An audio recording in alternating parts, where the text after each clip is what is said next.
Bueno, ante todo, quiero saludarlos. Yo soy el doctor Alfredo Fernández Brito, a cargo de esta tercera clase de la diplomatura que estamos desarrollando.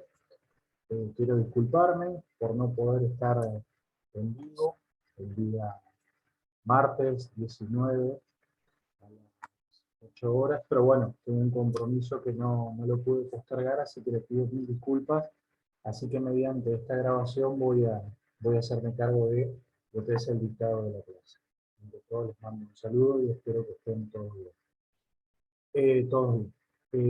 Vamos a abordar hoy, continuando con la temática de la diplomatura, lo que refiere a la parte de trabajo especial.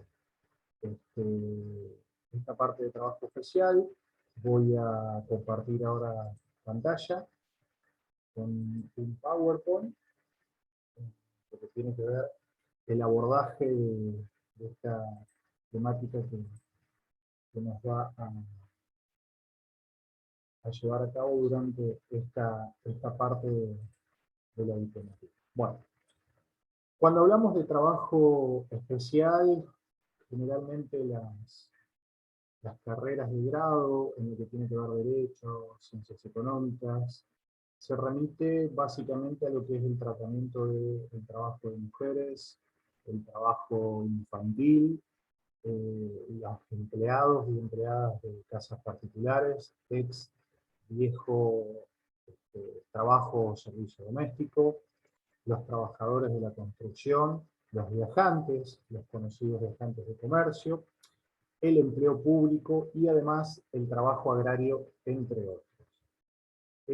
No obstante esta manifestación de que se habla de trabajo especial, se refiere a una cuestión de que cómo están regulados los mismos dentro de lo que se conocen los microsistemas jurídicos o regímenes especiales con lo que cotidianamente y la doctrina, los manuales de derecho del trabajo llama la voz estatuto.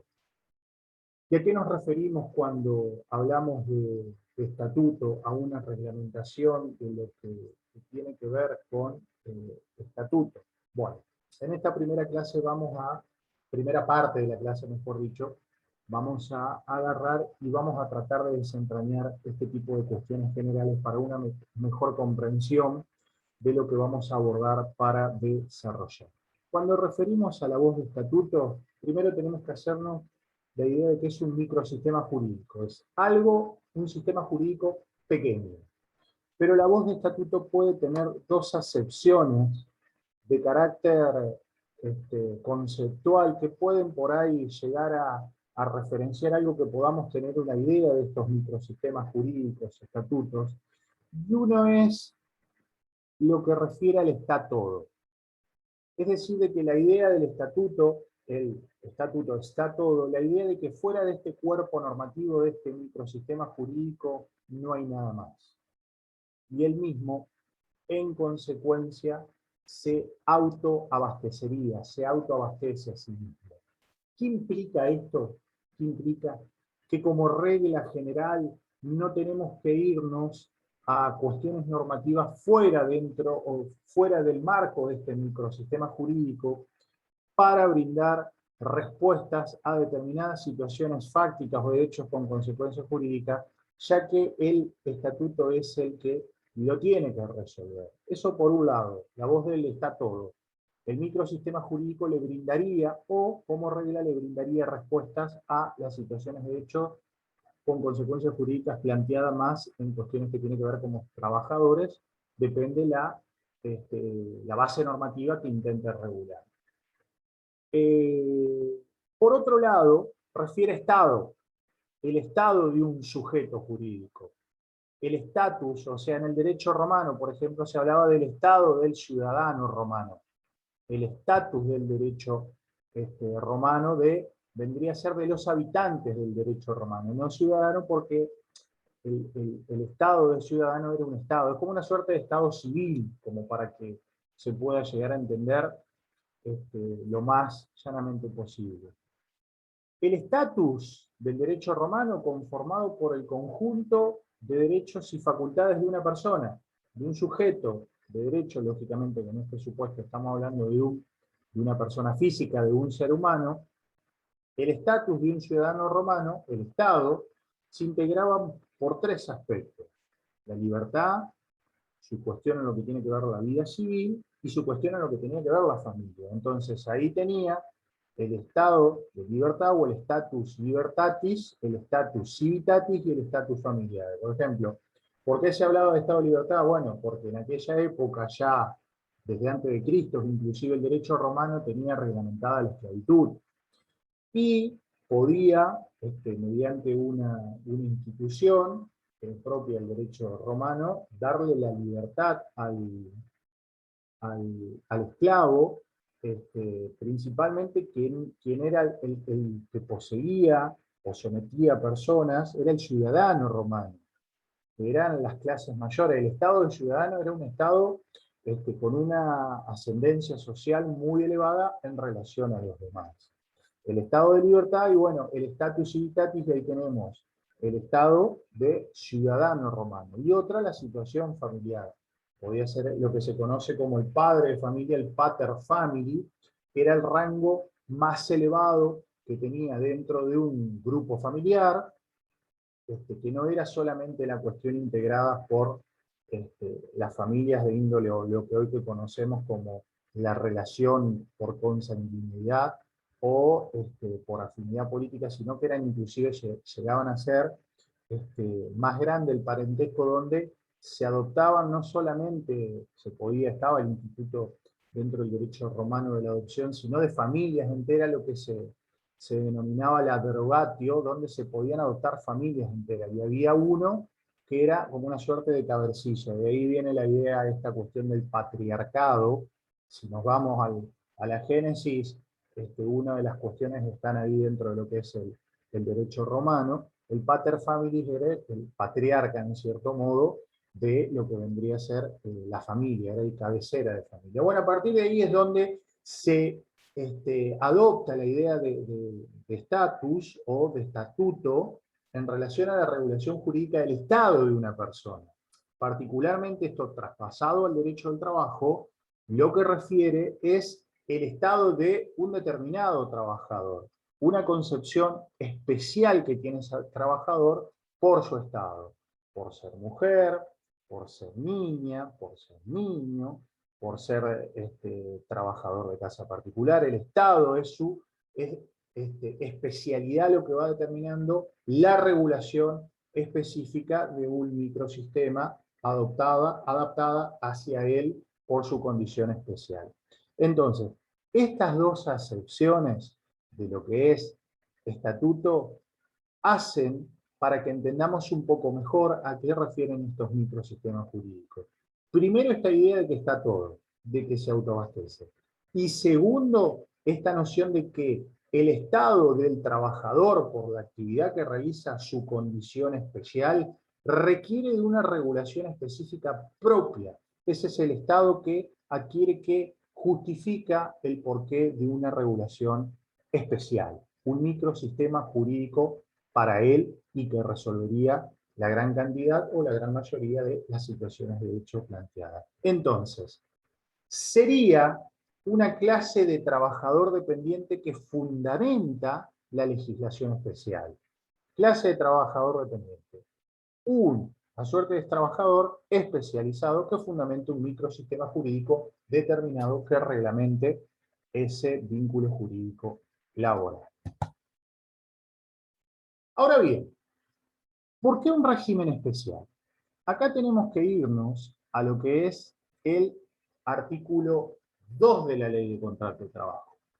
Recordemos bien que la Ley de Contrato de Trabajo vendría a ser el régimen o el cuerpo normativo central de la regulación del derecho del trabajo privado en Argentina. Pero ahora bien, ¿por qué necesitamos, si tenemos un cuerpo normativo central, una regulación de carácter específica, un microsistema que regule determinadas actividades de los trabajadores que prestan servicio? Bueno, acá tenemos que irnos en el análisis lo que es la misma Ley de Contrato de Trabajo 20.744, en su artículo 2, que especifica lo siguiente. Ámbito de aplicación.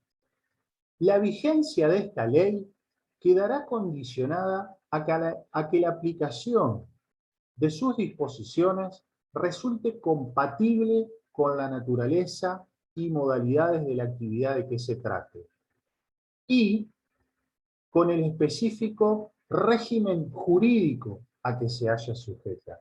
Acá ya nos está diciendo el legislador laboral del Cuerpo Normativo Central de la Ley de Contrato de Trabajo, que esta normativa general, este Cuerpo Normativo General, la LST, se va a aplicar de carácter supletorio, siempre y cuando el régimen central de esta ley sea compatible con la naturaleza y modalidades de la actividad. Por lo tanto, va a quedar supletoria la actividad fáctica, o sea, a la actividad que se realiza. Primer punto, supletoriamente, sí, es compatible con la naturaleza y la modalidad de la actividad. Y segundo punto, también si es compatible con la naturaleza y modalidad, con el específico régimen jurídico al que se haya sujeta. ¿Qué es lo que nos está diciendo? Que primero se va a tener presente como primera normativa a aplicar la ley especial, el microsistema jurídico determinado, el estatuto. ¿Por qué? Porque debería estar todo y porque es una clase de trabajador que fundamenta ese microsistema jurídico. A partir de ahí, esta normativa, si es compatible con la naturaleza de la actividad y con el régimen jurídico, se va a aplicar de modo supletorio. Si no, no se aplicaría. Y refuerza el legislador posteriormente en los apartados subsiguientes que vienen, expresa: las disposiciones de esta ley no serán aplicadas. Es decir, que la primera parte ya nos está diciendo: la ley de contrato de trabajo tiene carácter supletorio. Primero va el régimen especial, y segundo se aplica a esta siempre y cuando no contradiga la naturaleza de la actividad y el régimen especializado, la ley especial. Pero no se va a aplicar a tres sectores. Primero, a la administración pública. Segundo, al personal de casas particulares, ex trabajadores del servicio doméstico. Y tercero, a los trabajadores agrarios. Veamos el inciso A. No le será aplicable a los dependientes de la administración pública, nacional, provincial o municipal, excepto que por acto expreso se los incluya en la misma ley de contrato de trabajo o en el régimen de las convenciones colectivas de trabajo. Bueno, me voy a detener acá unos minutos como para analizar lo que tiene que ver con esto, porque ya hace a lo que tiene que ver también vuestra actividad como trabajadores del Estado entrerriano. ¿Qué es lo que nos está diciendo acá? Que el régimen de la Ley de Contrato de Trabajo a ustedes, como dependientes de la Secretaría Provincial de Trabajo de Entre Ríos, no se les aplica. Por lo tanto, ustedes se van a reglamentar, lógicamente, por la Ley Provincial de Empleo Público que reglamenta su actividad y las consecuencias las consecuentes reglamentaciones. Ahora bien, el conflicto, tanto en doctrina como en jurisprudencia, ha pasado por esto, excepto que por acto expreso se los incluya en la misma o en el régimen de las convenciones colectivas de trabajo. Por acto expreso, ¿qué se entiende? Que se los puede incluir, que se les puede llegar a aplicar esta ley. Un acto administrativo, un acto normativo que puede ser ley, puede ser decreto, puede ser ordenanza, resolución. Ahora bien, que se les aplique la ley de contrato de trabajo, eso puede ocurrir, o además que se les aplique la ley de convenciones colectivas de trabajo. ¿Qué implicaría esto? Que se autorizan a un sector de la administración pública a celebrar convenios colectivos de trabajo, una negociación colectiva, por ejemplo, que se da a paritarias, ¿se puede o se les debería aplicar la ley de contrato de trabajo? Bueno, esto ha sido debate constante en lo que es doctrina y jurisprudencia, por lo que, por un acto expreso, ¿se le podría aplicar la ley de contrato de trabajo? ¿O por una paritaria o por una negociación colectiva, se les podría aplicar la ley de contrato de trabajo? En consecuencia, si se les aplicaría a los trabajadores dependientes del Estado, nacional, provincial o municipal, ¿perderían la estabilidad que detentan, consagradas en el artículo 14 bis de la Constitución Nacional?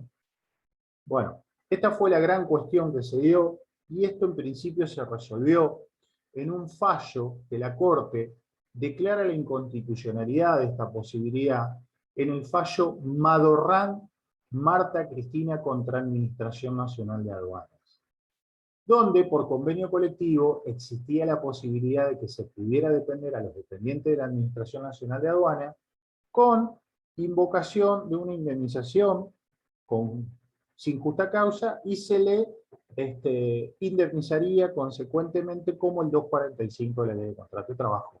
En efecto, perdiendo la estabilidad del artículo 14 bis de la Constitución Nacional, consagrada en el mismo la estabilidad del empleo público, lo que fue declarado inconstitucional, ya que un trabajador de empleo público tiene esa tutela, vendría a ser esa protección, y por lo tanto la mejora por parte del convenio colectivo no se ve brindada, y una proclama una norma de estas características donde se puede despedir a un trabajador público con justificación en el 245, que puede ser una indemnización, no obstante que es agravada, es de carácter inconstitucional.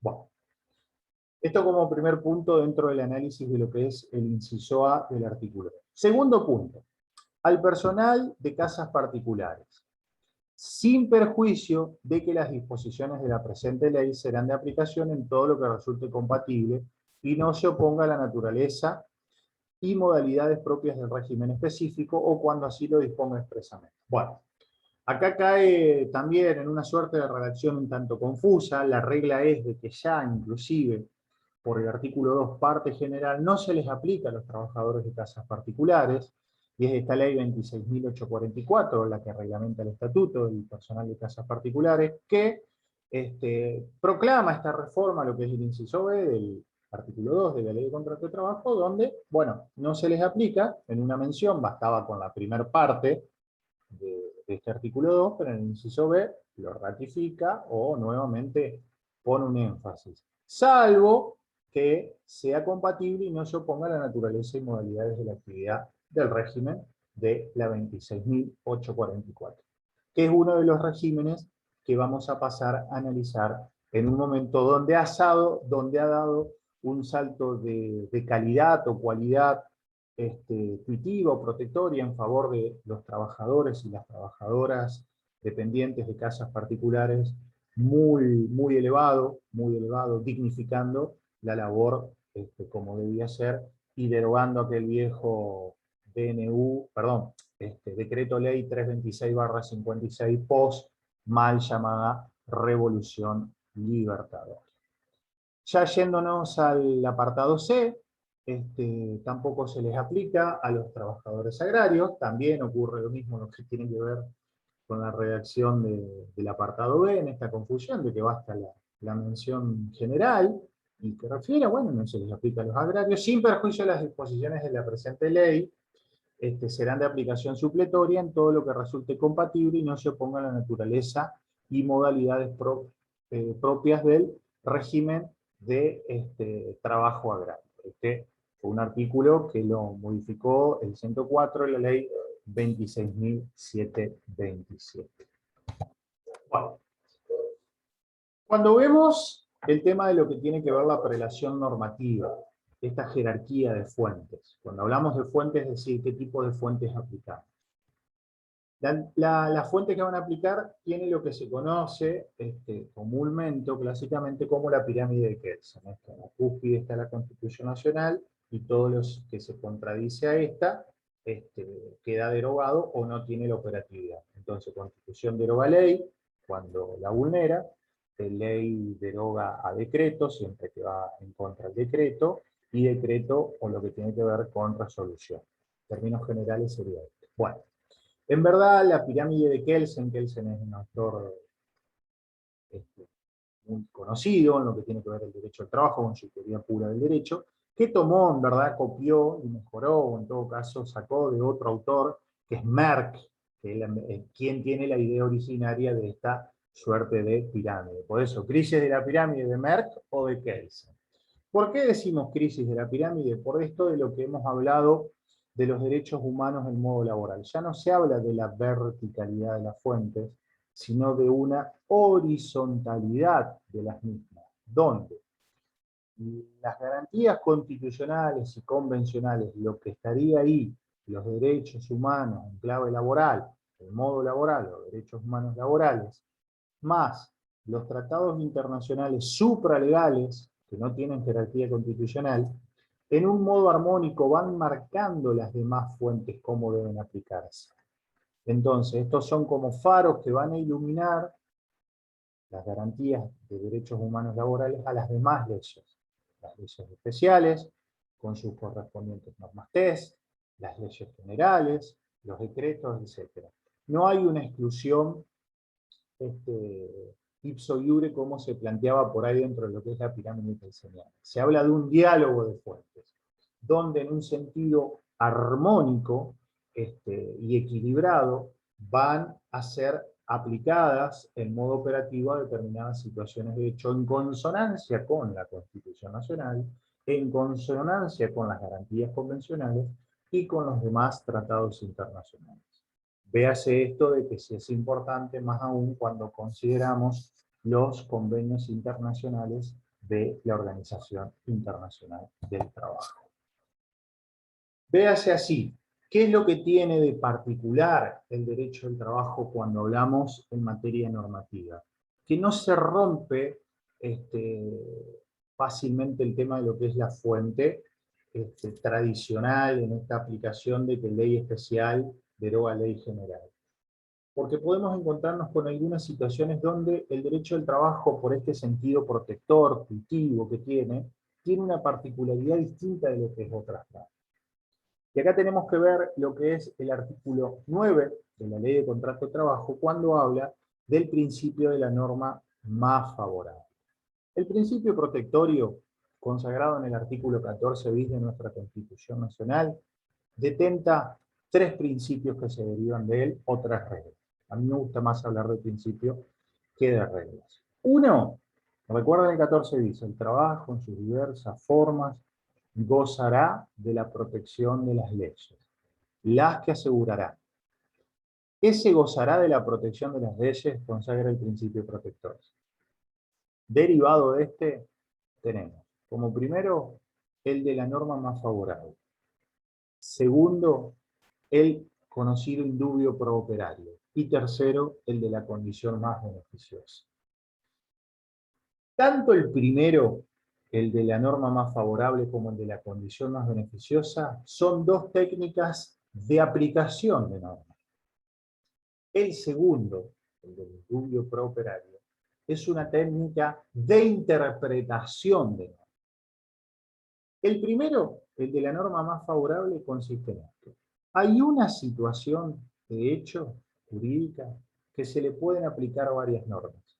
Imaginemos, una ley general, una ley especial, un convenio colectivo o un decreto.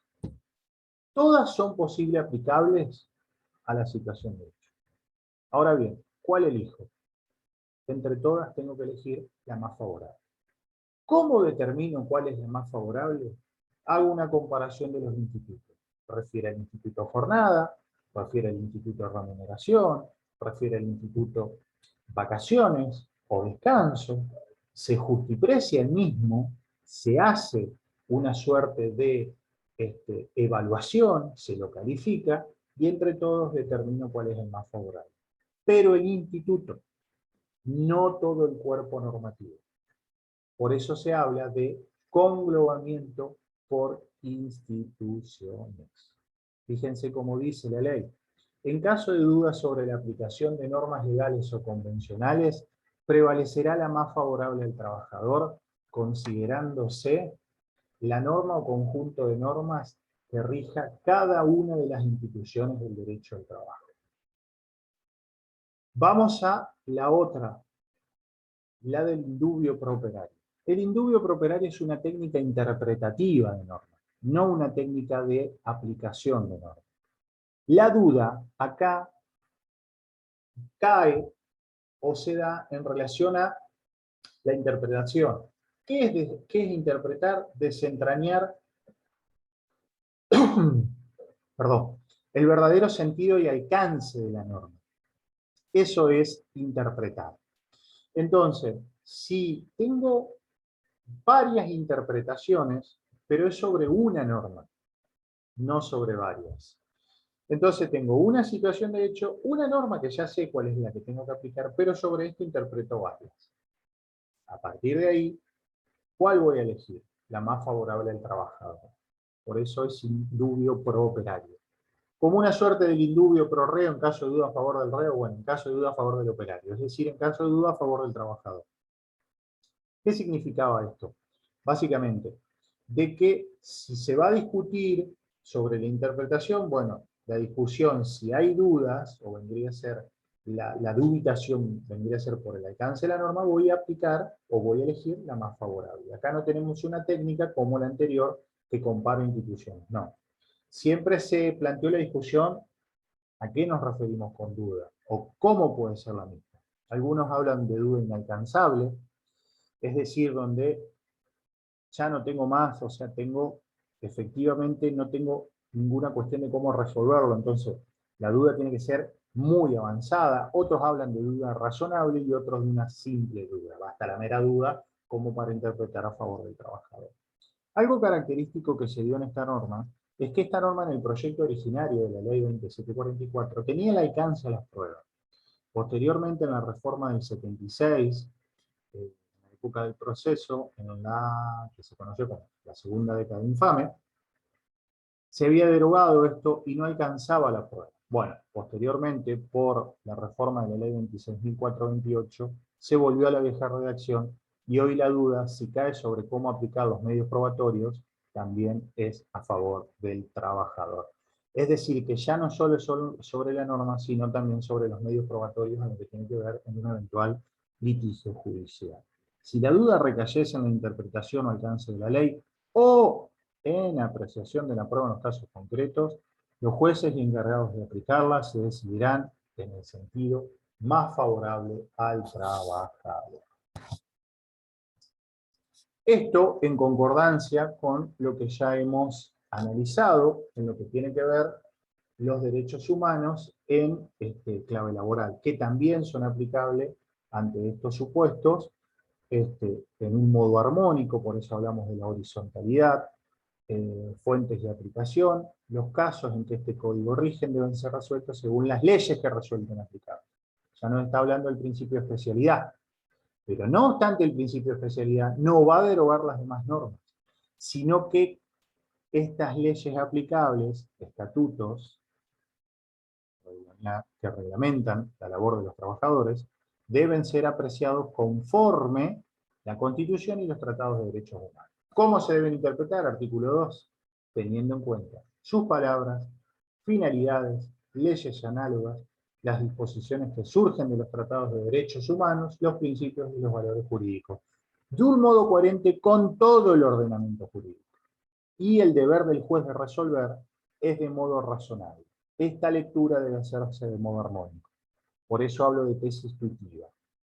Una resolución judicial, para ser considerada razonable, debe contener menciones de garantías y derechos convencionales e interpretada en tal fin. Si no, sería de carácter arbitrario.